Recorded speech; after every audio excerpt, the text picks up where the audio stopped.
The Law Development Centre has joined a growing number of critics opposed to the controversial Administration of Parliament Amendment Bill 2024. The Parliamentary Committee on Legal and Parliamentary Affairs, chaired by Stephen Barker, registered submissions of the LDC on the proposed new legislation.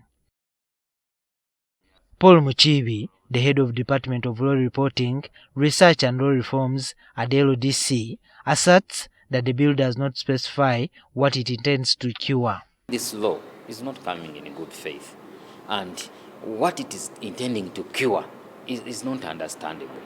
Mityana South MP Richard Lumu, who is the mover of the bill, has sought to have the leader of opposition removed from office on grounds of incompetence, misconduct among others, but the LDC and MPs questioned how this could be achieved.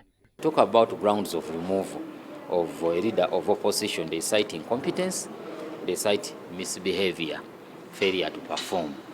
Now, who is determining that? The law is not very clear. LDC concludes that the proposed new legislation will instead diminish the democratic practices in Uganda by weakening the political competition. Telling the committee that this bill is not necessary at the material time.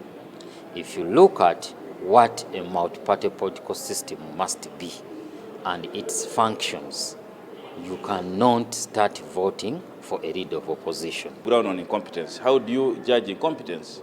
And how far must the consultations be made? How far can the law consult with the political parties, the smaller political parties in Parliament?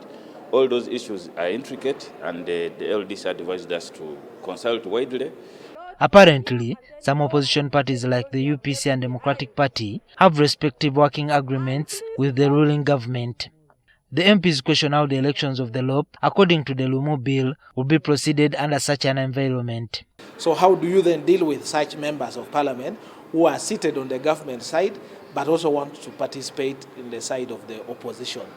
Meanwhile, a section of stakeholders say the bill was prematurely brought to the House as the movers kept on adding more sections which have not been captured by the clerk to Parliament. Juma Kirya, NTV.